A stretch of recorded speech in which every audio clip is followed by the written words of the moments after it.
నమస్తే welcome to V3 news లక్ష్యం సమాజహితం నేను శృతి బులెటిన్ ముందుగా హెడ్లైన్స్ చూద్దాం అడలే పుణ్యక్షేత్రం రహదారి నిర్మాణానికి నిధులు మంజూరు రోడ్ల నిర్మాణ పనులను ప్రారంభించిన మంత్రి ఇంద్రకరణ్ రెడ్డి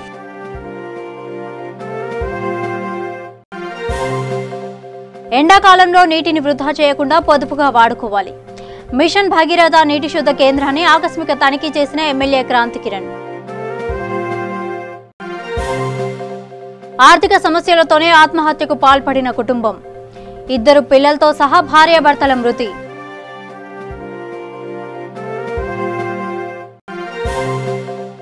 ఏజెన్సీ ప్రాంతంలో ఆటపాటలతో గిరిజనుల సందడి గిరిజనుల సంస్కృతి సంప్రదాయాలను చాటి చెప్పేలా అరకు ఉత్సవాలు ఆదిలాబాద్ జిల్లా బోధ్ మండలంలోని రఘునాథ్పూర్ నుంచి నిర్మల్ జిల్లా సారంగపూర్ మండలం అడలి పుణ్యక్షేత్రం వరకు ఉన్న 3 కిలోమీటర్ల రహదారి నిర్మాణం కోసం 4,65,00,000 నిధులు మంజూరు చేసింది. అటవీ శాఖ మంత్రి ఇంద్రకరణ్ రెడ్డి, ఆదిలాబాద్ జిల్లా కలెక్టర్ దేవసేన, ఎమ్మెల్యే రాథోడ్ బాపురావు చేతుల మీదుగా రోడ్ల నిర్మాణ పనులను ప్రారంభించారు.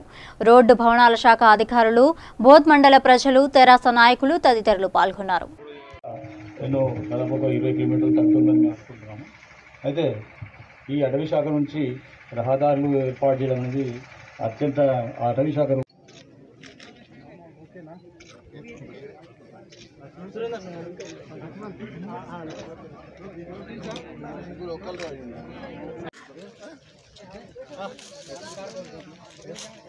చేస్తారు. ఇంకా కానీ గ్రామాన్ని క్లీన్ గా పెట్టుకోవడం అనేది పట్టణ పల్లె ప్రగతి కార్యక్రమంలో అది రోజువారీ కార్యక్రమంగా చేసుకోవాలి. మనం ఇది ఒక రోజుతో అయిపోయే కార్యక్రమం కాదు, 10 రోజులతో అయ్యే కార్యక్రమం అంతకంటే కాదు. దీనికి ప్రత్యేకంగా నిధులు కూడా మన ప్రభుత్వం మనకి ఇస్తోంది. గ్రామ పంచాయతీకి ఓన్లీ పల్లె ప్రగతి కార్యక్రమం కోసం అని చెప్పి నిధులు మంజూరు చేస్తున్నప్పుడు మన గ్రామాల్ని మనం నీట్ గా పెట్టుకోవాల్సిన బాధ్యత మనందరికీ ఉంది. కాబట్టి మీ అందరినీ మరొకసారి పేరు పేరున కోరుతూ ఈ రోజు ఈ కార్యక్రమాన్ని జయప్రదం చేస్తానికి వచ్చిన మీ అందరికీ మరొకసారి మీ కొత్తగా వచ్చిన కలెక్టర్ అని 10 సార్లు అంటున్నారు. నాకైతే కొత్తగా అనిపించట్లేదు, ఎందుకంటే నేను ట్రైబల్స్ లో చాలా ఏళ్ళు పనిచేశాను. నేను ఒక ఎన్జిఓలో ఈ సర్వీస్ లోకి రాక మునుపు మొత్తం ట్రైబల్ ఏరియాస్ అంతా నిద్ర చేసి అక్కడంతా తిరిగి వచ్చిన మనిషిని కాబట్టి నాకు ఎటువంటి కొత్తదనం మీలో నాకేం కనపడట్లేదు. మీలో ఒక మనిషిగా నన్ను కూడా భావించాలని చెప్పి మనస్ఫూర్తిగా కోరుతూ సెలవు. అడెల్లి పోచమ్మ అంటే చాలా ప్రసిద్ధిగాంచిన దేవాలయం. అది నిర్మల్ జిల్లాలో ఉండడం, అది ఉమ్మడి జిల్లా ఆదిలాబాద్ జిల్లాలో ఒకప్పుడు ఉండడం, మరి నలుమూలల నుంచి ప్రజలు మరి ఆ తల్లి దగ్గర వచ్చి మొక్కులు తెరుచుకునే రోజులలో విన్న కథలు నిజంగా చాలా. సంగారెడ్డి జిల్లా పుల్కల్ మండలంలో వచ్చే వేసవిలో ప్రతి ఒక్కరికి త్రాగునీరు అందిస్తామని అందోల్ ఎమ్మెల్యే చంటి క్రాంతి కిరణ్ అన్నారు. సింగూరు ప్రాజెక్టులో నీటి కొరత ఏర్పడడంతో వచ్చే ఎండాకాలంలో నీటిని వృధా చేయకుండా ప్రతి ఒక్కరూ పొదుపుగా వాడుకోవాలని ఆయన అన్నారు. మండల పరిధిలోని పెద్దిరెడ్డిపేట గ్రామ సమీపంలో నిర్మించిన మిషన్ భగీరథ నీటి శుద్ధి కేంద్రాన్ని ఆయన ఆకస్మికంగా తనిఖీ చేశారు. ఈ సందర్భంగా ఆయన మాట్లాడుతూ వాటర్ స్టేట్మెంట్ ప్లాంట్లను గురించి అక్కడున్న అధికారులను అడిగి తెలుసుకున్నారు. అనంతరం మిషన్ భగీరథ ఆవరణలో పలు మొక్కలు నాటారు.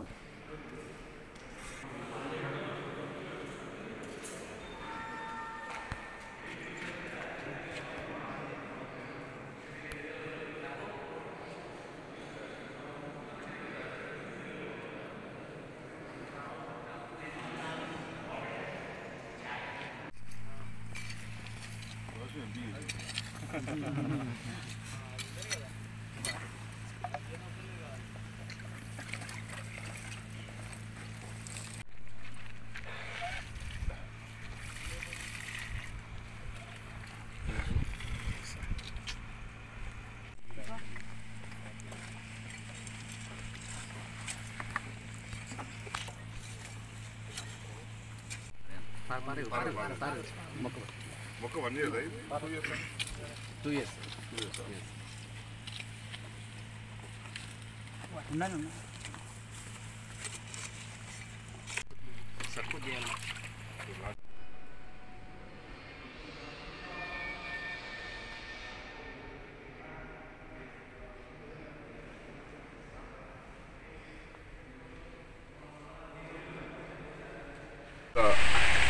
లో భాగంగా ఈరోజు ఆందోళన నారాయణఖేడ్ మెదక్ జిల్లాలోని తాగునీటి అవసరాల కోసం నీటిని విడుదల చేయడం జరిగింది.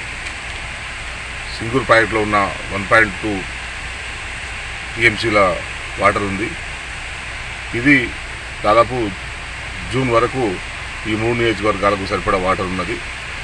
దీన్ని ఈరోజు విడుదల చేయడం జరిగింది. ఎందుకంటే సింగూరులో వాటర్ లేదు, ఉన్న వాటర్ని స్టోర్ చేయడం జరిగింది. దాంట్లో 1.2 టీఎంసీలు ఉన్నాయి కనుక వీటిని ఆందోళనలో 35 ml, అట్లాగే నారాయణఖేడ్కి 30 ml, మెదక్ నియోజకవర్గానికి 50 ml వాటర్ని రోజు ఇక్కడ నుంచి విడుదల చేయడం జరుగుతుంది. ఇక ఈ రోజు నుంచి అన్ని గ్రామాల్లో కూడా ఈ 3 నియోజకవర్గాల్లోని అన్ని గ్రామాలకు తాగునీటి సరఫరా జరుగుతుంది. ఇప్పటి వరకు సమ్మర్ రాలేదు కనుక ఎక్కడి ప్రజలు అక్కడ సర్పంచుల సహకారంతో బోర్ నీళ్లను పిల్లలకు విషమిచ్చి భార్యాభర్తలు ఆత్మహత్యకు పాల్పడిన విషాదకర ఘటన హైదరాబాద్ లో జరిగింది. ఎల్బీ నగర్ పరిధిలోని హస్తినాపురంలో ఈ హృదయ విదారక ఘటన చోటు చేసుకుంది. సాఫ్ట్వేర్ ఇంజనీర్ ప్రదీప్ తన భార్య స్వాతితో కలిసి హస్తినాపురంలోని సంతోషిమాత కాలనీలో ఓ ఇంట్లో నివాసం ఉంటున్నారు. వీరికి 2 కుమారులు, 5 సంవత్సరాల కళ్యాణ్, 2 సంవత్సరాల జయకృష్ణ. 2 పిల్లలకు పురుగుల మందు ఇచ్చి ప్రదీప్, స్వాతి కూడా బలవన్మరణానికి పాల్పడ్డారు. ఆర్థిక సమస్యలతోనే ఆ కుటుంబం ఆత్మహత్యకు పాల్పడినట్లు స్థానికులు చెబుతున్నారు.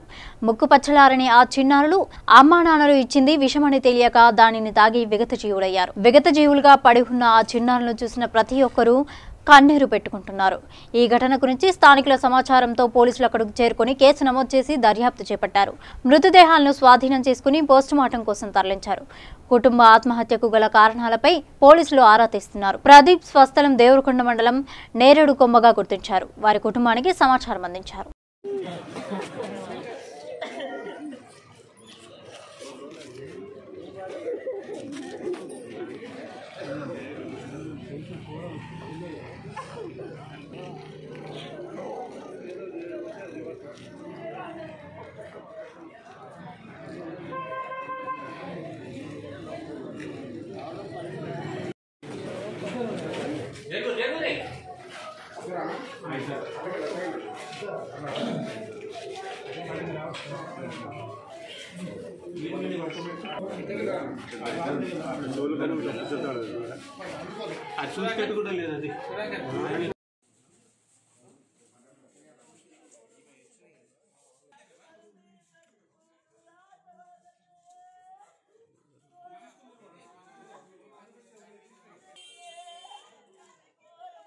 శంషాబాద్ మున్సిపాలిటీ పరిధిలో పట్టణ ప్రణాళికలో భాగంగా రాజేంద్రనగర్ ఎమ్మెల్యే ప్రకాష్ గౌడ్ పలు కాలనీలో పర్యటించి 15వ వార్డు కౌన్సిలర్ ముడగాల అమృత సుధాకర్ రెడ్డితో కలిసి చెత్తపుట్టలు పంపిణీ చేశారు. పట్టణ ప్రగతి కార్యక్రమంలో అధికారులు నిర్లక్ష్యం వహించరాదని, కౌన్సిలర్లు బాధ్యతగా ఉండాలని ఎమ్మెల్యే ప్రకాష్ గౌడ్ తెలిపారు. కార్యక్రమంలో చైర్మన్ సుష్మారెడ్డి, కమిషనర్ సాబేర్ అలీ, కౌన్సిలర్లు, ప్రజలు పాల్గొన్నారు.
ఈరోజు ఉడా కాలనీలో ఎయిర్పోర్ట్ కాలనీలో పట్టణ పల్లె మొత్తం వాతావరణం అంతా కూడా ఒక ఏకతగ్నం తీసుకురావాలని మన ముఖ్యమంత్రి గారు తీసుకొని మొన్ననే పల్లె బాటలో మీరు చూసినారు. ఇప్పుడు పట్టణం బాటలో కూడా ఈ విధంగానే చేయాలంటే మహిళలందరూ కూడా మేము అడగముందే చెప్తున్నారు, ఏమిటికి ఇప్పిస్తున్నామా ఇవన్నీ అంటే తడి చెత్త పొడి చెత్త మా ఇంటి ముందు కూడా ఎక్కడ ఇబ్బంది లేకుండా చూసుకోవాలని మహిళలు అంటున్నారు. ముఖ్యంగా ఒకటి తెలంగాణ ప్రభుత్వం వచ్చిన తర్వాత మీరు చూస్తున్నారు ఎంతో అభివృద్ధి మనం అనుకోలే ఎప్పుడు కూడా ఈ విధంగా చేయడం అంటే చాలా సంతోషం. మనం కూడా ముఖ్యమంత్రి గారిని అభినందించాలి, ప్రజలను కూడా అభినందించాలి. ఎందుకంటే ప్రజలను కూడా రోజు రోజుకు డెవలప్ కావడం జరుగుతుంది. వాళ్ళు కూడా ఏమంటారంటే మా ఇంట్లో కూడా చెత్త ఉంటే మాకు కూడా రోగాలు వస్తాయి, ఏది బాగుండదని చెప్తారు. మేము చాలా సంతోషిస్తున్నాం. ముఖ్యంగా కౌన్సిలర్లు అందరూ కూడా కౌన్సిలర్ కూడా నేను ఒకటే చెప్పిన అందరూ కూడా వారం ప్రతి వార్డులో తిరిగి ఏ వార్డులో ఏ ఇబ్బంది ఉన్నది ఏం చేయాలని చూసే బాధ్యత మనం కూడా తీసుకొని చెప్తాం. ఇంత మంచి కార్యక్రమం మన ముఖ్యమంత్రి గారు చేయడం మనం అందరం కూడా అభినందించాలి. కేటీఆర్ గారు కూడా మున్సిపల్ మంత్రి, ఆయన కూడా ఎంతో సంతోషపడుతూ ప్రజలందరూ కూడా ఈ విధంగా చేసుకుంటున్నారు. చాలా సంతోషం. అధికారులు కూడా దీనికి మంచిగా సహకరించి నిజంగా కూడా అధికారులను కూడా మనం అభినందించాల్సిన అవసరం ఉన్నది. పొద్దుగాల 7 గంటల కంటే 7 గంటలకి, 8 గంటల కంటే 8 గంటలకి ప్రభుత్వం ఇచ్చిన హామీలన్నీ కూడా నెరవేర్చాలని, చెత్త కూడా ఇప్పుడు రోడ్డు మీదే కానీ ఎక్కడైనా చెట్లే కానీ పాత ఇండ్లున్నా అవన్నీ గులగొట్టి ఉద్యోగుల సంక్షేమానికి ఉపయోగపడని ఏపీ ఎన్జీఓ సంఘ భవనాలను ప్రభుత్వం స్వాధీనం చేసుకోవాలని ఏపీ ప్రభుత్వ ఉద్యోగుల సంఘం రాష్ట్ర అధ్యక్షుడు కె రామసూర్యనారాయణ కోరారు. విజయనగరం జిల్లా కలెక్టర్ హరి జవహర్లాల్ను కలిసి ఈ మేరకు వినతి పత్రం అందజేశారు. ఎన్జీఓ భవనాలు ఉద్యోగ సంఘాల సభలు సమావేశాలకు కాకుండా కళ్యాణ మండపాలు వాణిజ్య సముదాయాలుగా మార్చేశారన్నారు. ప్రభుత్వం వద్ద భూమిని తీసుకుంటూ ఎంపీ నిధులతో భవనాలు కట్టి ఆస్తి పన్ను మినహాయింపులు పొందుతూ ప్రభుత్వానికి లెక్కలు చూపడం లేదన్నారు. దుర్వినియోగం అవుతున్న ఈ భవనాలను వెనక్కి తీసుకునే అధికారం కలెక్టర్లకు దాఖలుపరుస్తూ ప్రభుత్వం ఉత్తర్వులు ఇచ్చిందన్నారు. ఏపీ ఎన్జీఓ భవనాలను కలెక్టర్లు ఆధీనంలోకి తీసుకుని ఎస్టేట్ అధికారులను నియమించాలని డిమాండ్ చేశారు. ఉద్యోగుల సభలు సమావేశాల నిర్వహణకు ఎస్టేట్ అధికారులు కేటాయించే విధానం రావాలని కోరారు.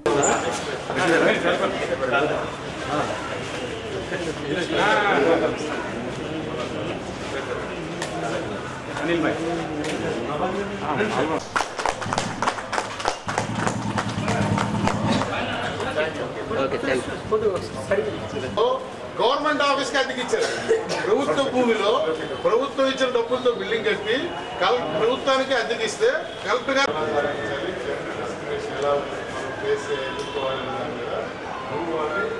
మోటివేట్ చేయాల్సిన బాధ్యత ఈ జనరేషన్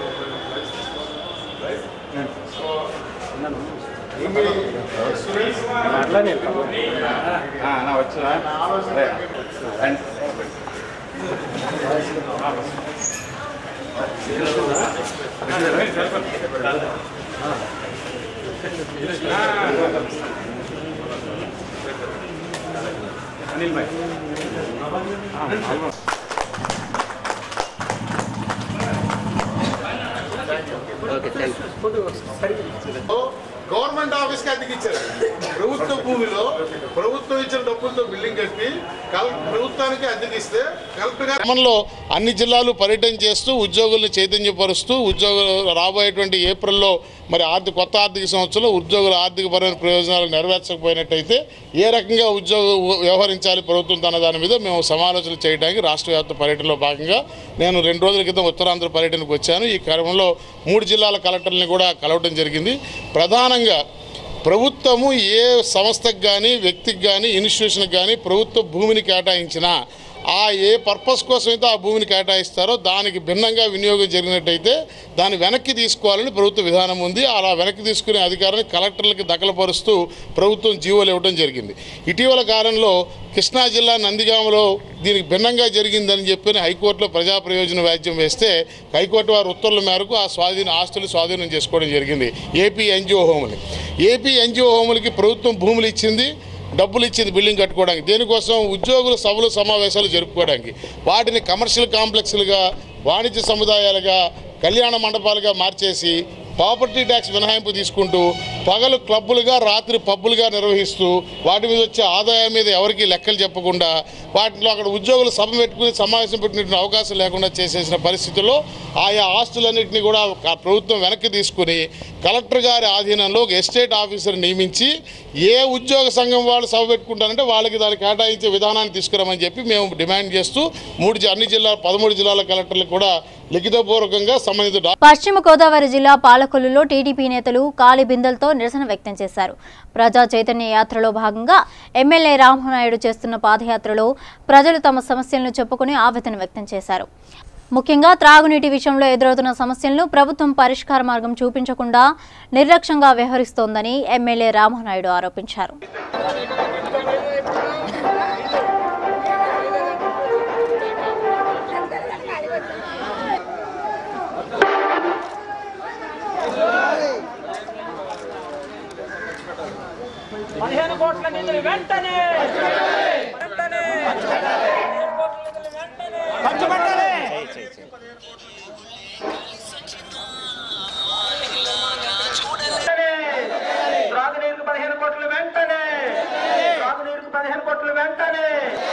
వాటర్ ట్యాంకుల నిర్మాణాన్ని వెంటనే వాటర్ ట్యాంకుల వెంటనే వాటర్ ట్యాంకుల నిర్మాణాలు వెంటనే 15 కోట్ల వెంటనే తాగునీరు 15 కోట్ల వెంటనే తాగునీరు 15 కోట్ల వెంటనే తాగునీరు 15 ట్యాంక్ నిర్మాణాలను వెంటనే వాటర్ ట్యాంక్ నిర్మాణాలను వెంటనే త్రాగునీరు 15 కోట్ల త్రాగునీరు 15 కోట్ల వెంటనే త్రాగునీరు 15 కోట్ల వెంటనే వాటర్ నిర్మాణ ట్యాంకులు వెంటనే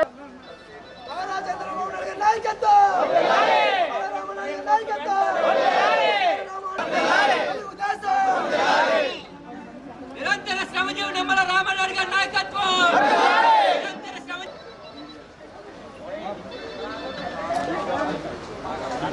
యాత్రకు ప్రారంభించి ఈ పాలకొల్లులో ఒక పాదయాత్రగా మేము ఏ వీధికి వెళ్ళినా ఏ వార్డుకి వెళ్ళినా కూడా ప్రజలు ఎదురొచ్చి ఇలా స్వాగతం పలకడమే కాకుండా ఈ యొక్క ప్రజా చైతన్య యాత్రలో వెల్లువగా పాల్గొంటున్నారంటే ఈ ప్రభుత్వం ఎంత ప్రజా వ్యతిరేక పాలన సాగిస్తుందో ఇదొక ఉదాహరణ అని చెప్పి సందర్భంగా తెలియజేసుకుంటున్నాంలో త్రాగునీరు సమస్య అనేది 20 సంవత్సరాల నుంచి ఉన్నటువంటి స్థితిలో ఆ త్రాగునీరు సమస్యను కొంతైనా తీర్చాలనే ఉద్దేశంతో 15 కోట్ల రూపాయలు గత ప్రభుత్వంలో శాంక్షన్ చేసి మరి 25వ వార్డు 18వ వార్డులో వారేట్ ట్యాంకులు అదేవిధంగా వాటర్ ట్యాంక్ దగ్గర కూడా సంపులు ఫిల్టర్ బ్యాడ్లు నిర్మాణం చేసి ఉన్నాం. దురదృష్టవశాత్తు ఈ యొక్క జగన్మోహన్ రెడ్డి గారు వచ్చిన తర్వాత ఈ 10 నెలల్లో ఒక్క రూపాయి కూడా ఖర్చు పెట్టకుండా ఒక్క అరబస్తా సిమెంట్ కూడా ఈనటువంటి స్థితిలో రాబోయేటువంటి వేసవిలో మరి త్రాగునీటి ఎద్దడిని గుర్తుపెట్టుకుని ఈరోజు మరి యొక్క నిరసన కార్యక్రమం ఖాళీ బిందులతో ఈ పాలకొల్లులో నిర్వహించడం జరిగింది. ఖచ్చితంగా ఈ ప్రభుత్వం వెంటనే స్పందించి మేము శాంక్షన్ చేసి మేము మంజూరు చేసినటువంటి పనులు ఏవైతే ఉన్నాయో వాటిని ఇమ్మీడియట్లీ పూర్తి చేయవలసిన అవసరం. పశ్చిమ గోదావరి జిల్లా పాలకొల్లులో ఆంధ్రప్రదేశ్ చలనచిత్ర వాణిజ్య మండలి కార్యవర్గ సమావేశం జరిగింది. రాష్ట్రం విడిపోయిన తర్వాత చలనచిత్ర వాణిజ్య మండలి కూడా 2 వర్గాలుగా కొనసాగుతోంది. తెలుగు చలనచిత్ర మండలి, ఆంధ్రప్రదేశ్ చలనచిత్ర మండలి 2గా కొనసాగుతూ పరస్పర సహకారంతో తెలుగు చలనచిత్ర అభివృద్ధికి కృషి చేయాల్సిన అంశాలపై దృష్టి సారిస్తున్నట్లు ఏపీ చలనచిత్ర మండలి సభ్యులు తెలిపారు.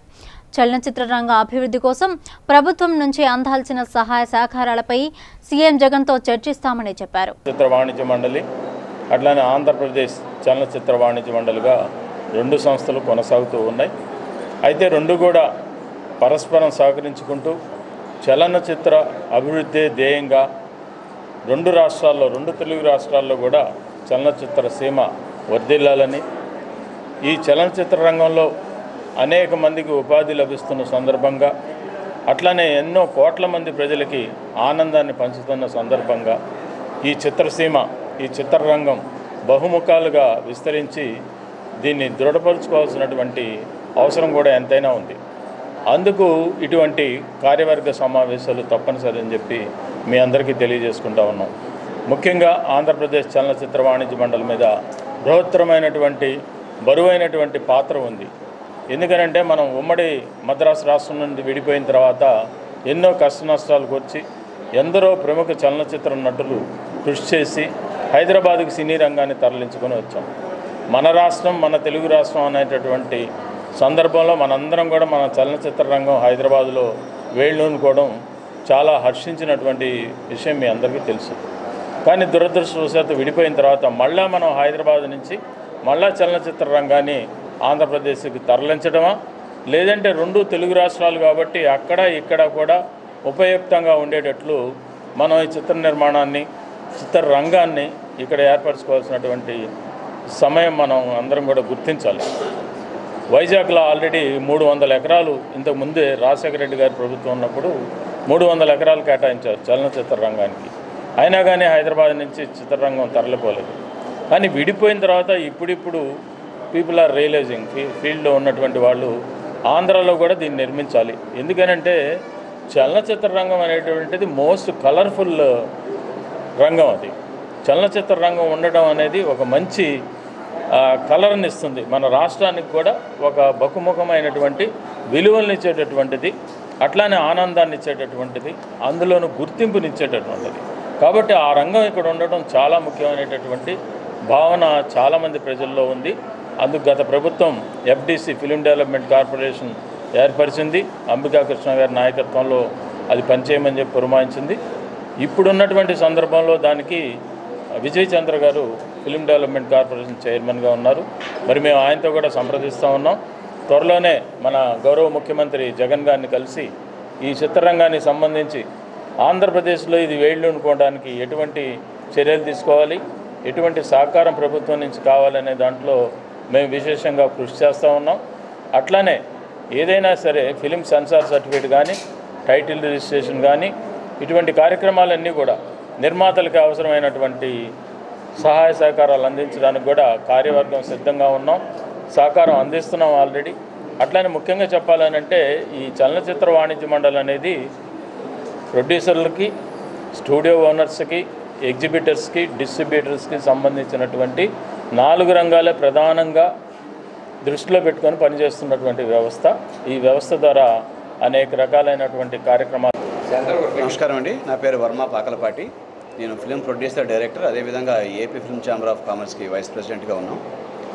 అయితే మా చలనచిత్ర వాణిజ్య మండలి తరపున ప్రతి జిల్లాలో కూడా పర్యటించి స్థానికంగా చలనచిత్ర పరిశ్రమ అభివృద్ధి చెందే విధంగా కృషి చేయాలి అనేటువంటి ఒక నిర్ణయాన్ని తీసుకొని మేము గత 5 నెలలుగా ఒక్కొక్క జిల్లాలో ఇలాంటి కార్యక్రమం ఏర్పాటు చేసుకుంటూ వస్తున్నాం.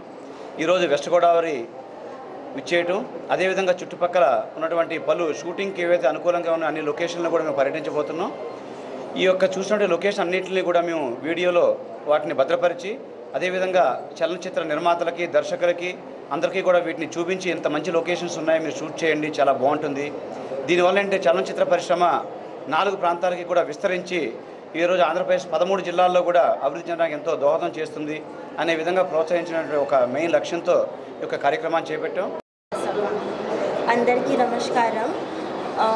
This is Safa Shaik here and Kadapa జిల్లాలో ఎన్ఆర్సీకి వ్యతిరేకంగా భారీ ర్యాలీ జరిగింది.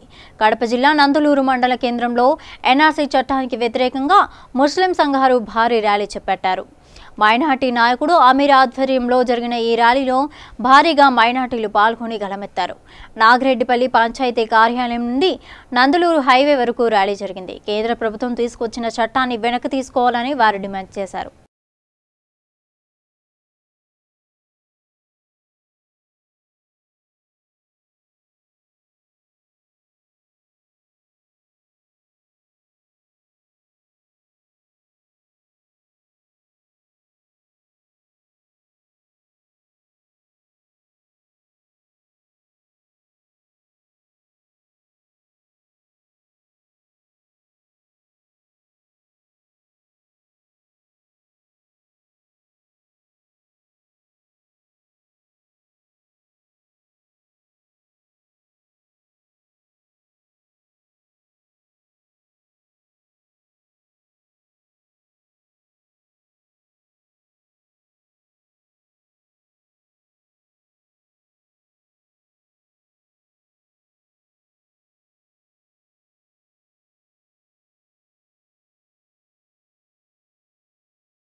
చెల్లపల్లి మండలం లక్ష్మీపురం జాతీయ రహదారి బైపాస్ పక్కనే పేదల సాగులో ఉన్న డ్రైనేజీ పోరంపోకు తీసుకునే ప్రయత్నంపై రైతులు నిరసన వ్యక్తం చేశారు. స్థలాలలో సర్వే రాళ్లు వేసేందుకు రాళ్లు రెడీ చేస్తుండగా పురుగుల మందు డబ్బాలతో కూర్చుని నిరసన వ్యక్తం చేశారు.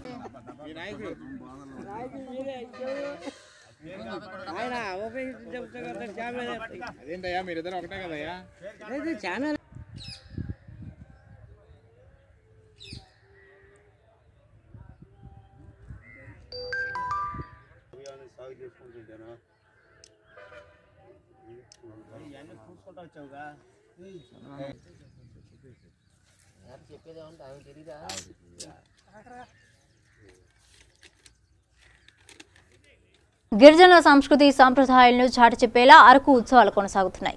ఏటా నిర్వహించే ఉత్సవాల్లో గిరిపుత్రులు సాధించే ప్రగతికి పట్టం కడుతూ ప్రభుత్వం 2 రోజుల పాటు ఉత్సవాలను కొనసాగిస్తోంది. సహజ సిద్ధమైన అందాలకు నిలవుగా ఉండే విశాఖ ఏజెన్సీకి పర్యాటకుల కోలాహలంతో సందడిగా ఉండే ఆంధ్ర ఊటీలో అరకు ఉత్సవాల సెలబ్రేషన్ ఆహ్లాదకర వాతావరణంలో 2 రోజుల పాటు సందర్శకులతో కిటకిటలాడుతున్నాయి.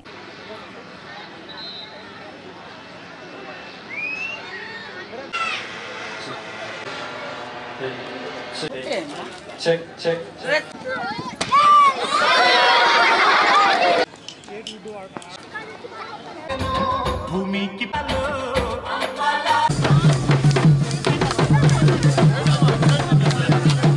సాంస్కృతిక నృత్యాలు ఉన్నాయి. ఎన్నో అద్భుతమైన కార్యక్రమాలు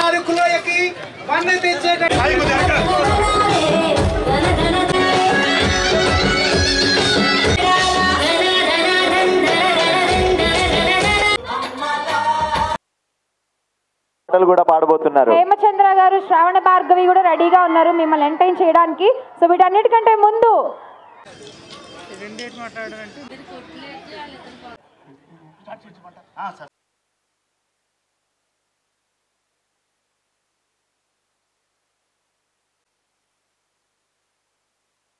స్టేజ్ మీద చూడండి అందరూ.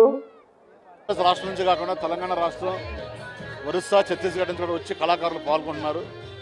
ముఖ్యంగా దీని ఉద్దేశం ఏంటంటే స్థానిక గిరిజన కళాకారులు ఉన్నటువంటి ప్రతిభా పాఠవాలను వెలుగు తీయడానికి, వారి యొక్క సంస్కృతి సాంప్రదాయాలను ప్రోత్సహించడానికి, అలాగే టూరిజాన్ని అభివృద్ధి చేయడానికి ఈ అరకు ఉత్సవ గిరిజనోత్సవం ఏర్పాటు చేయడం జరిగింది. ఇది 2 రోజుల ఉత్సవం. దీనికి ప్రభుత్వం కూడా ₹1 కోటి మంజూరు చేయడం జరిగింది. దానికి గౌరవ ముఖ్యమంత్రి జగన్మోహన్ రెడ్డి గారికి నా తరపున, మా జిల్లా తరపున, మా జిల్లా ఎమ్మెల్యేలు, ఎంపీల తరపున మేమందరం కూడా ధన్యవాదాలు తెలియజేస్తున్నాం. ఎందుకనంటే మా పార్టీకి మెయిన్ బేసు దళితులు, గిరిజనులు, మైనారిటీలు, బలహీన వర్గాల ప్రజలు. సో వారిని అన్ని రకాలుగా ఆదుకోవాలనే మా ప్రభుత్వం చిత్తశుద్ధితో ఉంది.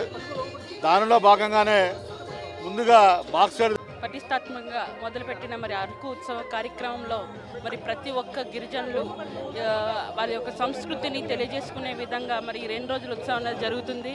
మరి ఈ 2 రోజుల ఉత్సవంలో మా ఒక్క ప్రాంత గిరిజనులే కాకుండా చుట్టుపక్కల గిరిజనులు ఎవరైతే ఛత్తీస్గఢ్లో కానీ, ఒరిస్సాలో కానీ, అలాగే తెలంగాణలో కానీ ఉన్న ప్రతి ఒక్క గిరిజనులు వచ్చి ఈ ఉత్సవంలో వారి యొక్క సంస్కృతిని మరి కనుమరుగైపోతున్న, మరి ఈ తరం వాళ్ళు మర్చిపోతున్న సంస్కృతిని తెలియజేయడం కోసం మరి ఉత్సవ రూపంలో ప్రతి ఒక్క కల్చర్ని ఈ రకంగా తెలియజేయడానికి మరి ఈ ఉత్సవం అనేది ఏర్పాటు చేయడం జరిగింది. ఈ రకంగా మరి ఈ మా అరకు ప్రాంతాన్ని ప్రతి ఒక్కరు తెలుసుకునే విధంగా అరకు ఉత్సవ రూపంలో రాష్ట్రమంతా కాకుండా దేశమంతా కూడా ఈ ఉత్సవ రూపంలో మా యొక్క ప్రాంత పరిస్థితులు చూసి మరి బులెటిన్ ముగించే ముందు హెడ్లైన్స్ మరోసారి చూద్దాం. అడలే పుణ్యక్షేత్రం రహదారి నిర్మాణానికి నిధులు మంజూరు. రోడ్ల నిర్మాణ పనులను ప్రారంభించిన మంత్రి ఇంద్రకరణ్ రెడ్డి.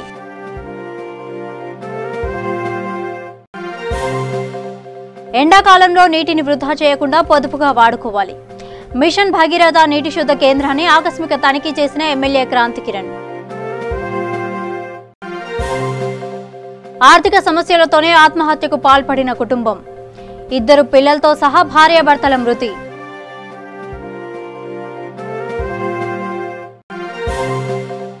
ఏజెన్సీ ప్రాంతంలో ఆటపాటలతో గిరిజనుల సందడి. గిరిజనుల సంస్కృతి సంప్రదాయాలను చాటి చెప్పేలా అరకు ఉత్సవాలు. ఇవి బులెటిన్ అప్డేట్స్. మరిన్ని అప్డేట్స్ కోసం చూస్తూనే ఉండండి V3 న్యూస్. లక్ష్యం సమాజహితం.